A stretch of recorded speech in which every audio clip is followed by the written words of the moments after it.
Hello, everyone, and welcome. I'm Karina Robinson, co-director of the Inclusion Initiative with Associate Professor and colleague Grace Lorden. This new research centre at the LSE brings behavioural science and data together to create more inclusive cultures. We're currently working on a number of fantastic projects, which range from how artificial intelligence can promote inclusion in the workplace to how luck versus effort is attributed across groups.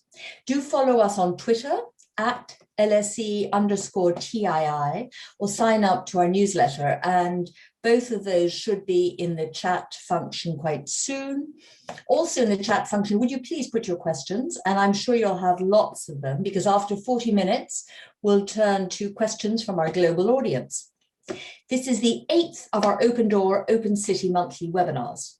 The name speaks for itself. Let's open the door to the city, to business worldwide, and make sure we bring in all talent and include them. And that's how you create a culture of openness, of innovation, of productivity. We're immensely lucky to have with us today, in a blue shirt, Shellye Archambeau.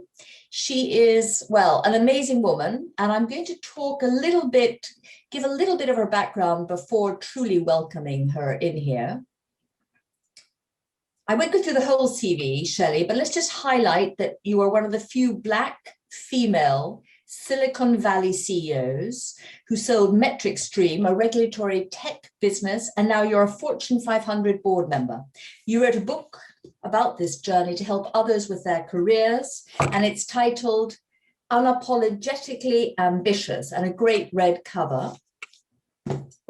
Now that brings me straight to our broadcast partners today called BroadMinded.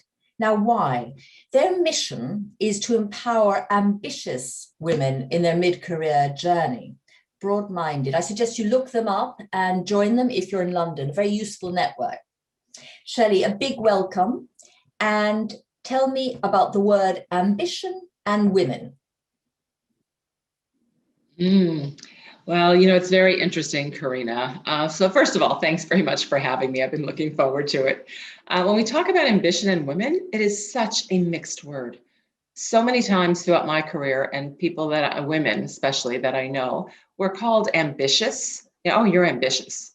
But it wasn't meant as a compliment, which if you think about it, is really ridiculous. You would never raise your children to say, work hard, study, put all your effort in, but don't be too ambitious, right? We would never do that. So why do we treat adults this way? It's crazy because when you think about it, what is ambition? Ambition to me just means there is something in the future that you are trying to accomplish, impact, or create, and you're working toward it with intention. Why is that a bad thing? As a matter of fact, studies show people who actually demonstrate ambition tend to be happier because they're going after their goals and objectives, even if they don't hit them. So we need to get over this, which is why I titled the book Unapologetically Ambitious. Everyone deserves the right to be ambitious, and no one should have to apologize for it. Absolutely. Now I'd like to put some context to your story, Shellye. And there's in the book, you talk about how age 6, you moved to California. And as you walked to school, this little 6-year-old girl, men in cars would shout out of their windows, "Go back to the jungle where you belong." How did you use injustice to, rather than suffer from it and let it grind you down, suffer from it, but let it push you up? I was super fortunate, Karina, to have some very strong parents. And, when things happen to you as a little kid, especially a little girl, it was hard. So I don't want to make it sound like, oh, this happened and I just brushed it off. No, it was hard dealing with it. But my parents were really very clear. And the clear message was, you come home and these terrible things happen. It's like, that's not fair. Why do they say these? Blah, blah, blah, blah, blah. And my mom was always, Shellye, life isn't fair. Well, as a kid, you're kind of like, well, it's supposed to be fair. You get one, I get one.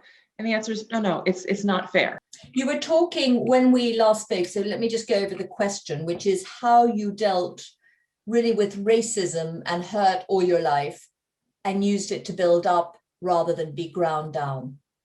Yes. So sorry about losing everybody. But what I was saying is, I learned early from all of this, and my parents reinforced the fact that, you know what, the odds aren't in my favor. The odds aren't in my favor.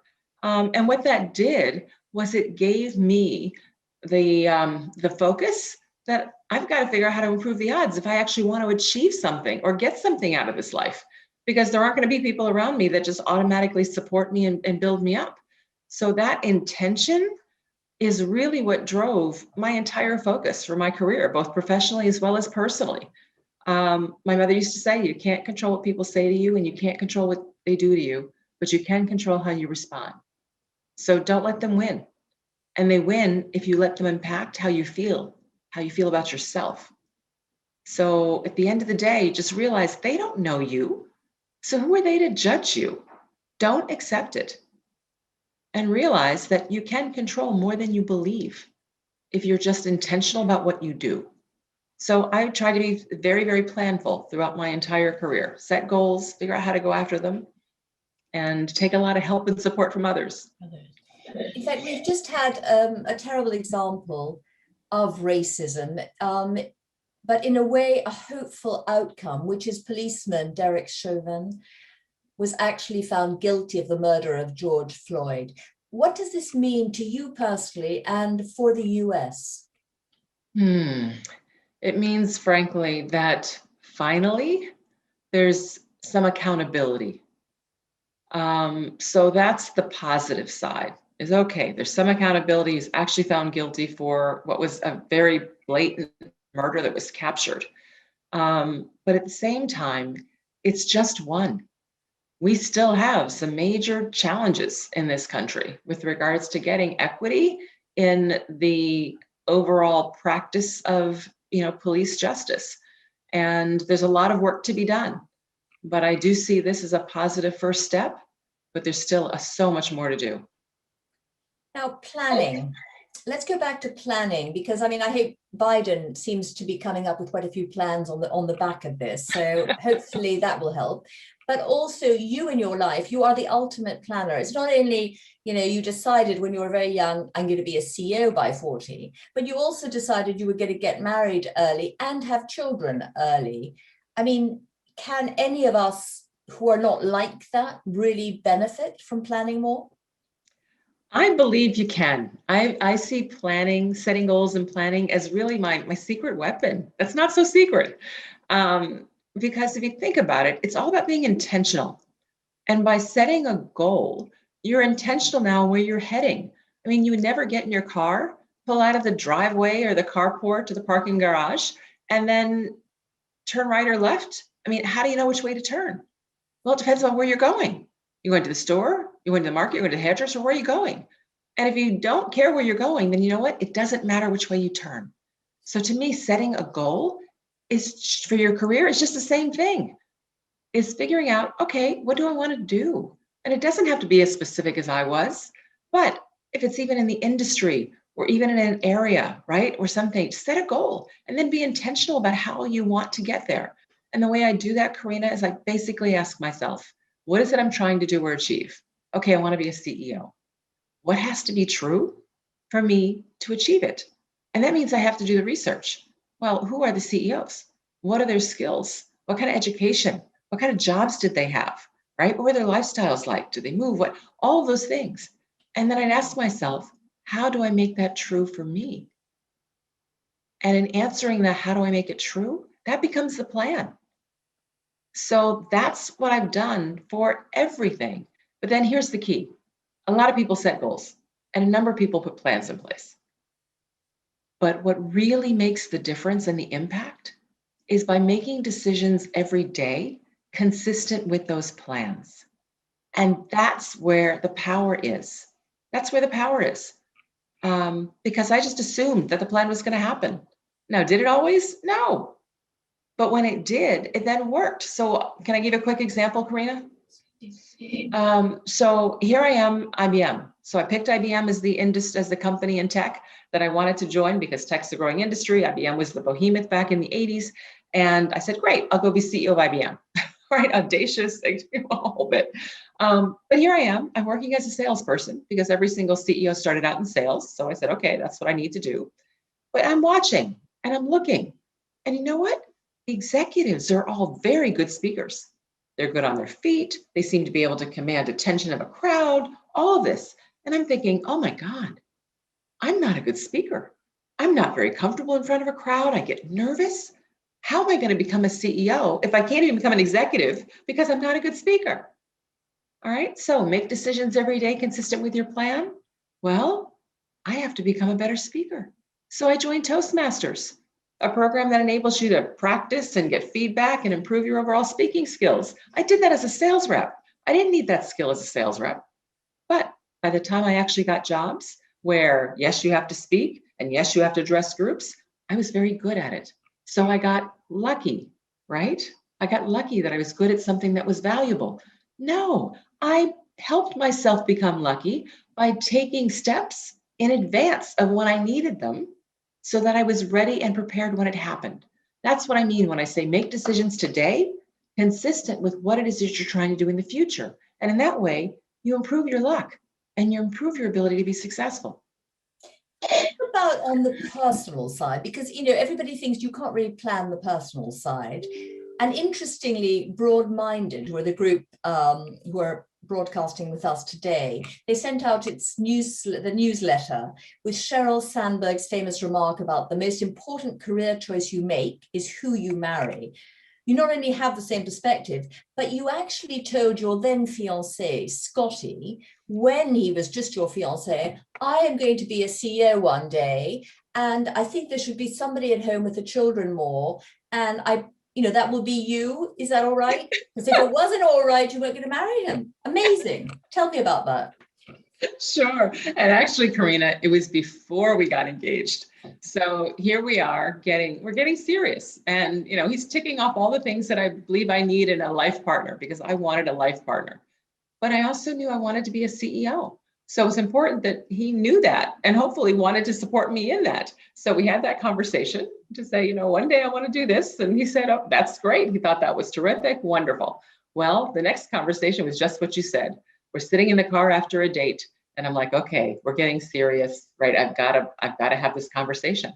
And so I said to him, I said, my mom was a stay-at-home mom and I liked that.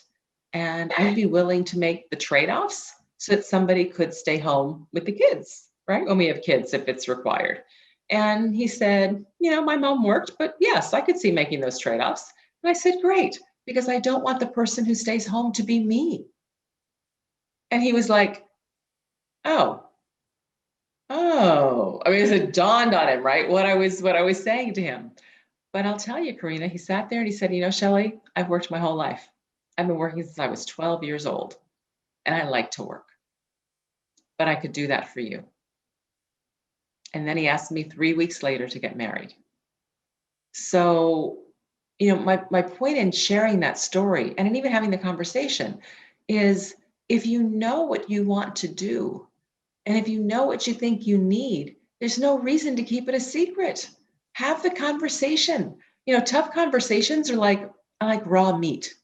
They could sit in the refrigerator for a day or two, right? It's fine. A week, a month, a year. Oh my God, right? Well, hard topics and conversations, if you let them linger and don't actually have them, they fester and they get harder. They get harder and harder to have. So have them early and have them up front. So should I be saying to all those broad-minded young women, should I be saying to them, don't smooch, but strategically plan? I mean, I hope there's a bit of smooching going on as well. But you also say that you don't believe in the work-life balance. And sort of, could you explain what you mean by that? Because it's something I think a lot of women focus on and it stops them. The reason I don't like the term work-life balance, and I really detest it, is because what is a balance? A balance is a fixed structure, right? With two weights on both sides that are even at all times. It's static. Whose life is static, Karina? Whose life is static? It's not. Life is like this, ups and downs. I mean, just look at the last year, right? Nothing is normal. And suddenly I'm going to be judged on whether or not I'm holding things in perfect balance no matter what's going on. That's ridiculous. I have enough things to feel guilty about. I certainly don't need that. So no, I don't believe in work-life balance. I believe in work-life integration. I wear a lot of hats. You do too, right? Professional hat, personal hat, wife, mother, daughter, sister, who, all right, friend, all these things. But guess what? They're on the same head, on the same head. So how do I do it? Integrate professional priorities, personal priorities. Put those things together and prioritize ruthlessly so that you get done what needs to get done, which means, by the way, there are going to be some things don't get done. So you either have to live with it or find somebody else to do it. But you have to prioritize because there's way too much to get done. And one quick thing on this whole thing, because it sounds like, okay, Shellye, that sounds easy, but it's hard to do. Yes, it's hard to do. But one of the key steps is to decide for yourself what you are willing to be judged on. So Because give me an example. Would you mind Yes. give me an example from your life, Shellye? Absolutely. The world wants to judge us on everything, right? On everything. And if we rise to that occasion, we can never do enough and we never have enough time. So an example, my daughter was born with thick curly hair, all right? Which the way you take care of her hair, you brush, you comb, and you braid her hair. Okay. I'd been braiding little girls' hair forever, right? No problem. My husband, former athlete, 6'2", big hands. Had he ever braided little girls' hair? No. Did he need to learn? Yes, he did. I couldn't do it all the time and wasn't going to do it all the time. So what did that mean? While he's learning to braid her hair, she's going to preschool looking pretty jacked up, crooked parts, one thick braid, one thin braid, not even, right? The whole bit. Did I redo her hair before she went to school? Nope. Nope. Because as soon as you redo it, you own it, right? And you demoralize them. They're trying. So did it matter? No, she didn't care. She's 3-4 years old. She didn't care what she looks like. But do I know when she got to school that people would look at her and say, where is her mother? How could they let her leave the house looking like that, right? Of course they did. I didn't care. I refused to be judged on it. That's not what was important to us. What was important is that my husband learned. And you know what? He got good at it. A couple months, he was fine. So decide for yourself what you are willing to be judged on and let the rest of it go. It really doesn't matter. I still have a picture on the wall to this day. And my daughter will be 36 this year, of her, about 4 years old. It was picture day. My husband had done her hair and he was trying to pin both braids up on top. One's pinned on top, one's hanging down, unraveling, right? And she's just smiling. She didn't care. Give up the perfectionism. Exactly. Now, I want to go on to being a CEO. The title of the chapter in your book, when you took over as CEO of MetricStream, which was called something else then, but MetricStream, it looks to me like a James Bond film. The title is Never Say Die. Tell me about it. Oh my goodness. So I took over a company, it's called Zaplet at the time, as CEO, and it was very broken. It was very broken. This company needed saving. We had to figure out how to cut costs, how to find a new value proposition, how are we going to grow this business, right? The whole bit. And the good news is we managed to do it and start to build a company. And finally, the problem that we're solving became a big issue, risk and compliance. The market analysts were like, oh, there's a new market industry segment and it's called governance, risk and compliance. And MetricStream is a leader. Yes, right? Wonderful. We're ready. We're selling, we're investing, we're doing the whole bit. And then what happens? The financial crisis, 2008. Boom, right? Everything closes shop. Man, we survived one near-death experience, build the company, and now we have a second near-death experience. And frankly, we had to have the conversation. Are we going to fight this through or are we going to fold and give the investors back their money, right? We decided to fight. And that's when we added the whole concept of never say die, which is we're going to figure out how to make it happen, whatever it happened to be, but we are fighting through this thing. And I will tell you, so much of competing in the market, of building a business, and even going after your own objectives and ambitions is about staying in the game. Never say die. Stay in the game so you can fight another day. And that became a key motto of our culture, frankly, within the organization. The good news is, ultimately, we did build it into a global market leader. with customers all over the world and well over 1,000 employees. If the pandemic has led to the same issues, perfectly viable, great businesses, and it's all about adjusting to the new reality. But sometimes actually you need to walk away. And sometimes you might need to walk away from a poisonous culture in your company. It's very difficult to tell at what point you walk away and at what point you stay and persist. Do you have any advice on that? I do. So with regards to a company, so I'm assuming you're working towards something personally, right? Objectives, goals, et cetera, in terms of in your career. If you hit a roadblock or, feel that you're hit a ceiling, et cetera, what I would tell you is don't leave immediately. Check to see. It's just like driving a car, right? You hit a roadblock. You don't just park the car, sit there and wait for it to clear, right? You don't turn around and go home. No, what do? You pull out your GPS, you figure out a different way to get there. Well, and from a career standpoint, try to do the same thing. Take help, figure out a different way before you just quit. Now, if you're in a toxic culture, Karina, I'm sorry. I don't think it's worth staying in toxic cultures. As an individual, it is impossible unless you're in the position of power to actually change a truly toxic culture. So therefore, no, I don't think those are worth staying in. So to me, toxic cultures you leave unless you're in a position to actually make an impact to change. But if you're just hitting a roadblock, don't quit too soon because you've built a lot of goodwill, you've built a lot of network, you've built a lot of power in the organization in which you operate. And when you move to a new one, you have to rebuild all of that, which takes a lot of time. So if you can figure out another path in the organization that you're in, work on that first. The definition of toxic cultures has changed quite a lot in our working lifetime. And if I look now, and especially after the pandemic, the new CEO is meant to be empathetic. The new way of working is meant to be hybrid. Employees are being listened to much more. But then you have places like Goldman Sachs, where you have David Salomon, the CEO, saying that working from home is an aberration. You have places where the pandemic hasn't led to any change. Now, are those toxic cultures? Are those cultures that will take a while to catch up with the rest? Or in fact, is this idea of empathetic leadership and hybrid working one of those fashions that will be out of fashion within the next few years? Boy, I wish I had that crystal ball. But let me tell you just a few thoughts. So David Solomon's view about it being an aberration of people working from home, right? That in itself, to me, doesn't make the culture toxic. So I just want to separate kind of those elements. It means it's probably less flexible, but flexibility and toxic aren't necessarily equal.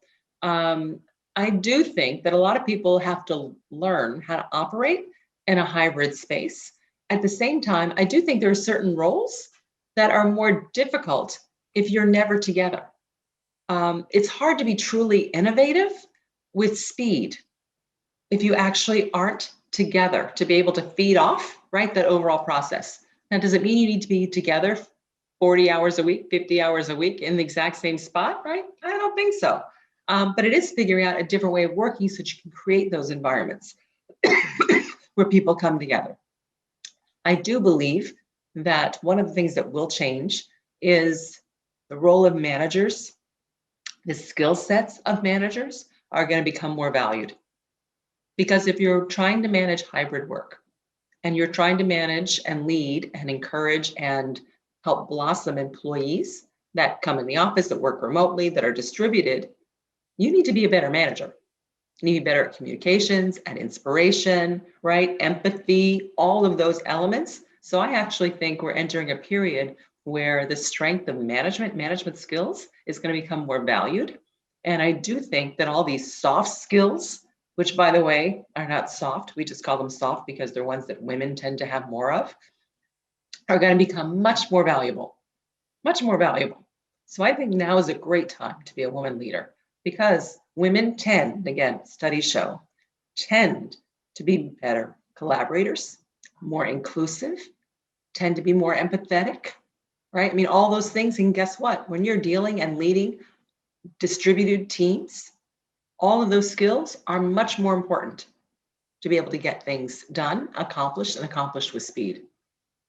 Very interesting that another question I was going to ask you, which I will now, is how you create an inclusive culture, because obviously the managers you have in there will be very important for it.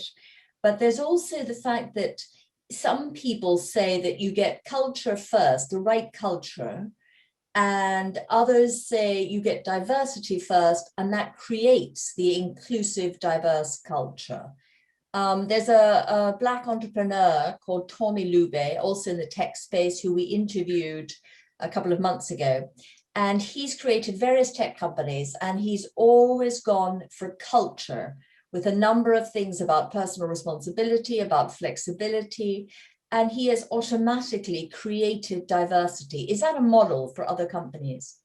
Yes, this whole culture, diversity, which comes first. I believe that they're both always a work in progress. I mean, now culture is like never done. If you talk to any CEO, they're always working on the culture. So if you don't have a culture that is open, and warm, right, and embracing and the whole bit, then you can hire all the people that you want, but they're not going to stay. If they don't feel valued, if they don't feel included, if they don't feel this is the place where they can actually grow and blossom, they're not going to stay. So you can hire diversity, but it's going to leave on the back door. And we see that all the time, right, with companies. So you have to have a culture in which diversity is actually not just valued, but encouraged, and where people, when they come, they feel a part of something. So yes, diversity hiring without culture doesn't work. So you do need the culture to be able to support the diversity, but I will tell you, they are both a constant work in progress. Constant work in progress. Sorry, there seems to be some echo at times. Why hasn't Silicon Valley, you're talking new companies, you're talking innovation. There are so many studies demonstrating, demonstrating how diversity brings innovation. Why is Silicon Valley not an outstanding example to the rest of the companies in the world of this? Listen, I don't disagree with you at all. It's a shame. Why aren't they? I think it's a lack of intention. I think it's like anything else. You can accomplish anything you want to accomplish if you're intentional about it. And companies aren't intentional about it. They've been able to be successful, right, with a set of patterns, just staying within their own networks, right, hiring people that look like them, all those things. And therefore, they just aren't putting focus on it. And they say, well, why? In essence, I think in the back of their mind, they're thinking, well, why do we need it? Because we're doing just fine. Well, what I tell you is, imagine how much better they could be. Imagine how much more profitable they could be, how much more innovative they could be. Because studies show that it improves. It improves all of those things, right? Every time. So I think the reason we don't see more of it is we aren't seeing intention put behind it. So the good news is some companies are indeed working on it, but it's going to take a much more intentional focus across the board for us to truly see the needle move. Sticking with Silicon Valley, one of the things we've got is this huge backlash against big tech. And we've got the backlash because of social media, because of oligopoly situations, when the definition of oligopoly and monopoly is a very old one about harming consumers, and that is hopefully being challenged in the courts now. You also have the Biden administration saying it's time corporates pay proper taxes, because so many of these huge companies manage to be all over the world and not paying enough. Now, the backlash against them, there's the tax situation and there's a regulation situation. Would you give us your thoughts on where you think those two threads are going? So on the regulation side of it, there's more and more focus and discussion, obviously, about this, but it's very challenging. the speed of technology and innovation is so fast that it's almost impossible for legislation to keep up with it and to actually get in front of it. So we need to be really careful about unintended consequences, because you don't want to be putting things in place that are then outdated and actually stop innovation that you might need. We need to involve more of, the whole public-private partnership to get governments and businesses working together to figure out, okay, how do we do this better? And companies need to be incented, and hopefully they are, with the conversations that are happening, to frankly regulate themselves, which is one of the things that tends to happen once you actually put the focus or the threat of regulation out there. So I'm hoping we will see more of that and more leadership in that arena. So that's regulation. With regards to the whole tax piece, I wish taxes were so much simpler. They are so complex, because you have not only each country, each region, jurisdiction, right? But then you have the whole global aspect of what everyone is doing. It would be so nice if there could just be an agreement on what we want to do from a global basis, so everybody's on an even playing field with regards to what we do with our corporate taxes. But I fear that we are far from something like that actually happening. Well, the OECD has actually been doing some work on it, and their work seems, when Trump was in power, their work seemed irrelevant, but it now seems quite close. There is a negotiation possible with the Biden administration. Do you see, is that something you are discussing at board level in the Fortune 500 companies whose boards you're on? Taxes and where they could go and what people are thinking is definitely something we talk about, because it impacts the overall profitability of the company. It's much more of an awareness than a strategy or an impact. So there's nothing we're actually doing right now, because you can't plan for something that doesn't exist. But you absolutely talk about what's happening and what could happen. So you're right, there absolutely is conversation going on, but it takes a lot to get a global agreement around something that is so fundamental. And that's what I meant when I said, it's going to be challenging rather, but I think it could be very helpful.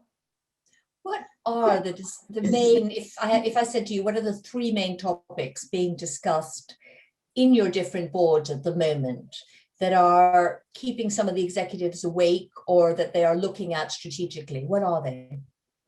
So beyond what I would just call the standard business and making sure we have the right products, the right people, the right, et cetera. It's ESG is a big topic. Environmental social governance is a big topic. Making sure that how we are executing our strategy is indeed in line with what is the right thing to do from an environmental, from a social, from an overall governance standpoint. So that's definitely taking time and energy. As we come out of the pandemic, looking at strategically, what are the implications? Because frankly, so much is changing right now. Buyer behavior is changing. Work behavior is changing. All these things are changing. So therefore, how it affects your product, your service, your thing, not just for today, but for the future. How you go to market, the value proposition, et cetera. So a lot of time on strategy is happening as well in terms of fundamentally. And I would say the third area is talent, because making sure you have the right talent, that you're developing the right talent, et cetera, is a key aspect of being able to actually execute against that strategy to deliver the returns that shareholders expect. I want to talk a bit more about talent, because I think there seems to be, Shellye, a division between what I would say the way companies have stepped up and have improved how they treat their employees on the back of the pandemic. They talk about mental health now. They are concerned, or these are the best companies, are concerned about whether the working from home is leading to people working too much. All of this is happening in this new empathetic leadership. And yet at the same time, most big companies, the models they have is one where your cleaners, your catering staff, your security guards are outsourced. And there seems to be a lack of a feeling of respectability about responsibility, not respectability, responsibility about how these people are being treated by their employers. And often the big companies when they're looking at a contract with an outsourcer, it's about making sure you get value for money, which can often mean treating people perhaps with contracts, 0-hour contracts, not in a way that they would ever treat their own employees. Is this becoming an issue with the gig economy and so forth? I think there are definitely issues. I don't believe that all companies, however, are actually treating all of their suppliers in terms of poorly. And the better companies realize that whether a person is an employee of your company or not, if they're actually working on your premises, if they're actually interacting with your clients, if they're actually interacting with your employees, then it absolutely matters. It doesn't matter who writes their paycheck ultimately, right? It does matter in terms of how it affects the overall business, the culture, et cetera. And so they're creating the right kinds of models. We've seen too many examples of where companies have actually done just what you said. Oh, it's a contractor, I'm not going to focus, let them do what they want to do. And then something blows up, right? Something blows up. They find out, oh my goodness, they've been using child labor, or oh my goodness, and all of that affects a company's reputation. So companies actually do care. Even if they aren't the ones that ultimately write that paycheck, they do care about how that overall supply chain, right, is impacted, or should. Like I said, the best companies do. It's something that I know in the companies that I'm on the board of, we absolutely look at. So, I think in general, you always have good actors and bad actors. But overall, it is important for just business in general to operate well, for people to be treated well across the board. If you were giving advice to a person leaving university right now, would you say to them, or even somebody who's midway through their career and has time to switch and can do something different, what are the areas that are growing where they should be learning about those areas with the view to perhaps moving into them? Is it quantum? Is it AI? Is it space? What would you recommend, Shellye? The big or large umbrella I'd give you is anything that is tech enabled. There's so much transformation going on right now in almost every industry. Find areas that are growing, to your point. And yes, all those things you talked about. If you're technical, AI, machine learning, right, et cetera. If you're not technical and it's in other areas, there's so much demand for people who actually know how to market in a digital way, right? Digital marketing, absolutely an important element. Strong communication skills. Sales is always an area, right? Anything impacting sales, because nothing happens until somebody sells something. So it's always a growth. And plus, I have a big bias. To this day, I use more of the skills and experience I learned being a salesperson than any other job I have held. So I believe sales is a fantastic place in terms of the focus for at least part of your overall career. And then anything that's supply chain oriented, that's another area. It's a lot of challenge, a lot of need, a lot of skills that are required. So the good news is there's a lot of growing areas. I think what's so interesting about your comment is that it's not just the technical skills. If you go into whatever area it is, they will need salespeople, they'll need HR people, they'll need marketing people. You don't have to be the expert physicist with a PhD from Stanford or Cambridge. So exactly right. Yeah. Now I'd like to turn to our partners, BroadMinded. They have been listening in, and we're going to start with Barrister Morag O'Feely. She's a member of BroadMinded, and she's coming on now. Not only that, but Morag, I hope you're coming on now. And there we go. You also, we have to congratulate you on being named a rising star by We Are the City. Thank you. Morag, you have a couple of questions for Shellye, I believe. Yes, no, thank you so much. That was really, really interesting. One of the things that you mentioned at the beginning, Shellye, was that you were told early on that the odds weren't in your favor. And I was wondering if you had any comments on the roles of sponsors and mentors in helping individuals redress that balance. It's interesting. Thanks so much for that question, Morag. I would tell you that I had an experience early in my career that really shaped my entire focus on mentorship. I was at IBM, and IBM decided that high potential people should have mentors. So they asked us, who would you like to be your mentor? And I picked a gentleman a couple levels above me. I knew him. I thought he liked me. His name was Roland. I put Roland's name down. Well, Roland calls me several days later. Shellye, hi, Roland. Shellye, you put my name down to be your mentor. And I was like, well, yeah, Roland, I thought you liked me. He said, Shellye, you've got me. Go get somebody else. And I was like, what? So this whole mentor-mentee thing, it doesn't have to be formal. I had no idea he considered himself a mentor. And number two, I could have as many as I wanted. He told me, go get another one. So literally, I spent my entire career adopting mentors all over the place. Because you know what? People think of mentors as the people to help you figure out your next career steps, right? What role, what skill going forward. But I actually found one of the biggest values of a mentor is to help me do the job I've currently got. Because the good news is rarely do you get a job that nobody else has done before. So go find the people who've done them, right? And let them help you. So this whole thing about mentors is actually really important. And studies show they can make a material difference in your career. So adopt mentors, which means don't ask them. I stopped asking people. When you ask them, you have to give them a chance to say no. No, don't ask them. Just start treating them like a mentor, right? Ask them a simple question, take their advice, give them feedback, right? Let them know it was helpful. Usually it makes them feel good and they're willing to kind of answer another question or give you a little advice informally. You make it easy initially, and then eventually you develop a relationship. I talk in the book about exactly how to do this, but it works. It works. And then if you're good at what you do and you actually perform and start rising, many times a mentor will become a sponsor. He'll start taking credit for you. Oh, Morag, absolutely. I've been giving her advice from time to time. Yeah, she's doing great. And then they'll think about you proactively when they hear about an opportunity. That's how they become a sponsor. A sponsor is someone who talks about you when you're not in the room.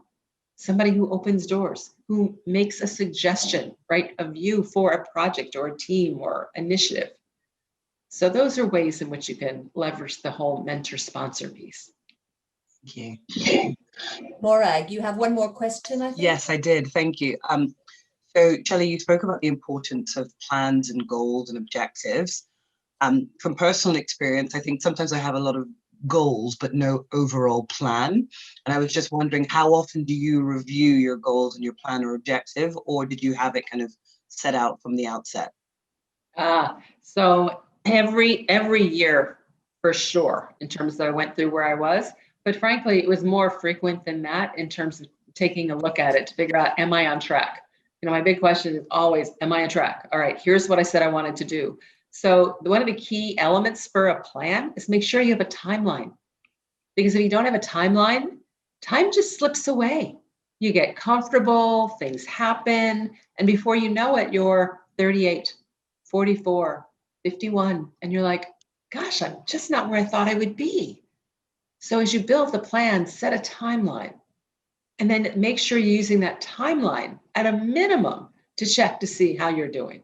But annually, I'd absolutely have a very formal review with myself, but typically several times during the year, especially at pivot points of opportunities, right? To readjust. Okay, am I on track? Am I not on track? That's really helpful. Thank you so much. Thank you, Morag. Question from the Q&A from Alice, who's 25 and an ambitious person, but she feels she's being overlooked in the workplace. What advice would you give her at this early stage in her career to make sure she makes a mark? Make sure people know what you do and what you're doing. So 2 steps for that. 1, make sure people know what you do. When people right now in polite society, right, we meet people, it's an icebreaker to say, oh, what do you do?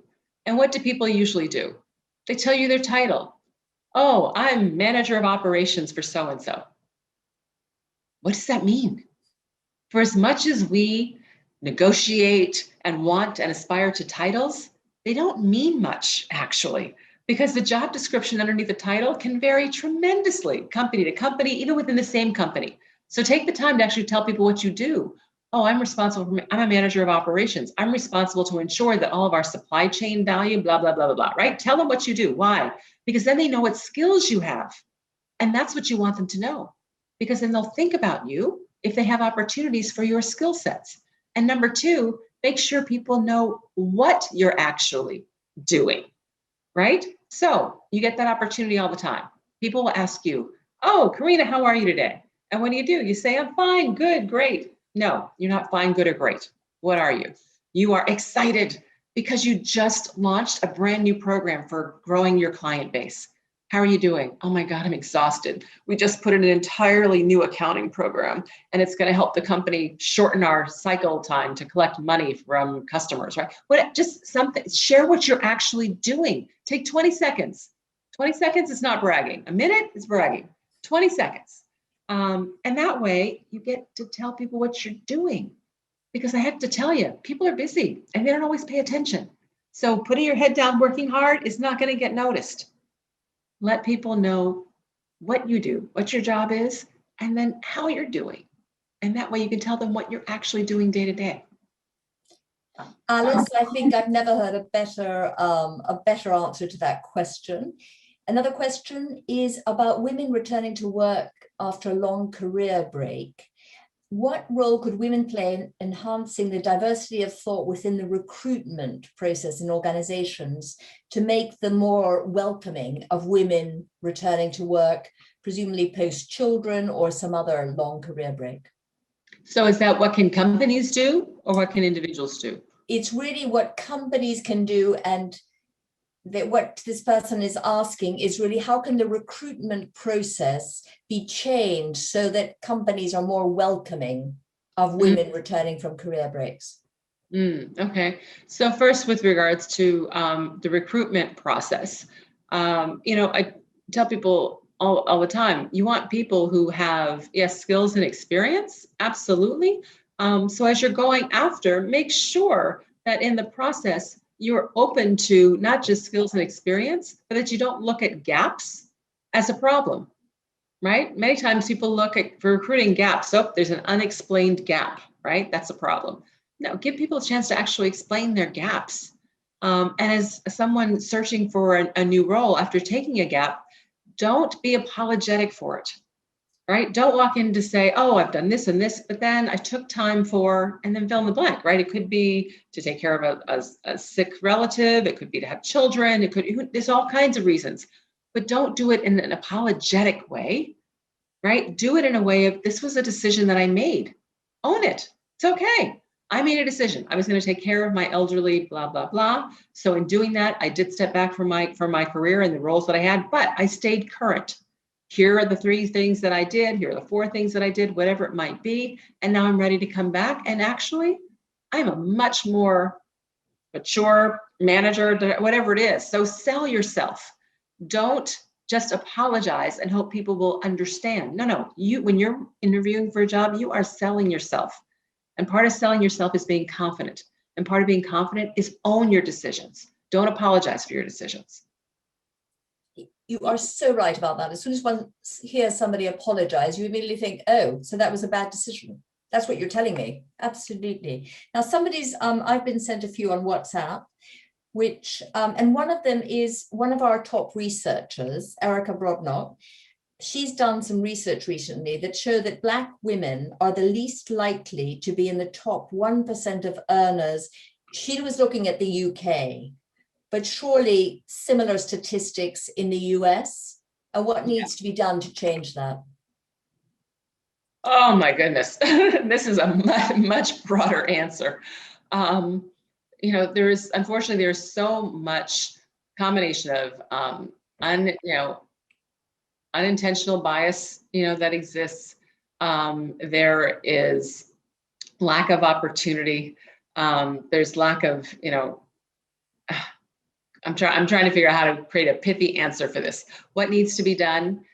We need to intentionally ensure that all people, including Black women, but all people have equal access to opportunity, have equal pay for what it is that they do. Studies show if my name is a Black sounding name, I am less likely to get called for an interview. I'm less likely. There's so many things I'm less likely to be. I'm likely to be paid less for the same job, right? We have to change all of these things. And how do you do that? You have to be intentional. Companies need to actually go and look every year. How are we doing on our pay scale, right? Are we indeed paying the same people for the same work or not? And then what do we need to do about it? We can't just assume that things are happening. We audit businesses on purpose across a whole variety of things. Why do we audit? When we have policies, so why do we bother to audit? We audit because we want to show that policies are actually being put in place in practice. Well, guess what? If we care about these other things, like equity of access, equity of hiring, equity in pay, we need to actually audit to see if we're doing what we believe we are doing and what our policies say we should do. If equity, to change equity, you need intention, surely you also need the managers, their pay to be partly dependent on how they're managing to change the equity profile of the company? Oh, you've touched on a really hot topic, Karina. And my answer is, yeah. And by the way, that's all the way through. People say, well, gosh, how can we improve diversity? And I'm like, it's really not that hard. It's letting people know what you expect. Right now, if you're a manager and you want to be promoted, right? For most companies, they've actually got a description of what we expect managers to do. We expect managers to be able to hire talent, right? Retain talent, develop talent, promote talent, right? That's the manager's job, get work done consistently through their talent. Why don't we just add an adjective? We expect that managers should be able to hire diverse talent, retain diverse talent, promote diverse talent, get work done consistently through diverse talent. Just change your expectation. And if you make that a requirement, if you have to demonstrate this before you can be promoted, guess what? People are going to do it. People tend to do what's expected of them. So, yes, I believe we can set it in what we expect in terms of job descriptions. But yeah, I also believe in pay. I'm on the board of Verizon. Verizon has had diversity as part of their pay compensation for their top executives for over 20 years. And guess what? They've got a pretty diverse company. So, this is not rocket science. Shellye, that is amazing. It's been amazing talking to you. We could talk for much longer, but I hope those who've listened right now and those who are going to listen to the recording will take away all the lessons you've taught. And what's wonderful about it is it's all from lived experience, and you don't shy away from some of the topics, and so many people are shying away these days. So Shellye, we can't thank you enough for being part of this, and everybody out there, you must buy her book.